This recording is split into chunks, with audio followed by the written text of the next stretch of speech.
గౌరవనీయులైన ప్రధానోపాధ్యాయులు గారికి మరియు ఉపాధ్యాయులకు నా నమస్కారములు. నాతోటి విద్యార్థులకు నా అభినందనలు. అందరికీ గణతంత్ర దినోత్సవ శుభాకాంక్షలు. ప్రపంచంలో భారత రాజ్యాంగం అతిపెద్ద లిఖిత రాజ్యాంగం.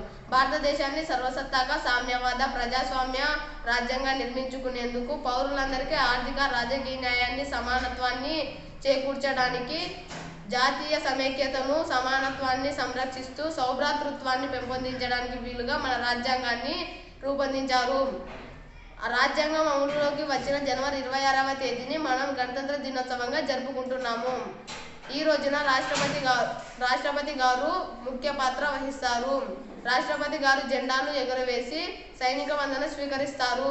తొలి రిపబ్లిక్ డేని 3 రోజుల పాటు ఘనంగా జరిపినారు. ఇందులో భాగంగా 1976 నుండి ప్రముఖ దేశాధినేతను ఆహ్వానించి ఆయనకు గౌరవ వందనం అందజేస్తున్నారు. గణతంత్ర దినోత్సవం రోజున సాహసం ధైర్యంతో ఇతరులను రక్షించే పిల్లలకు సాహస బాలల అవార్డులను అందజేస్తున్నారు. దేశమంతటా జెండాను ఎగరవేసి భారతీయ పౌరులు తమ దేశభక్తిని ప్రకటిస్తూ జాతీయ పండుగల ఈ రోజున ఘనంగా జరుపుకుంటున్నారు. నాకు అవకాశం ఇచ్చిన పెద్దలందరికీ నా ధన్యవాదాలు.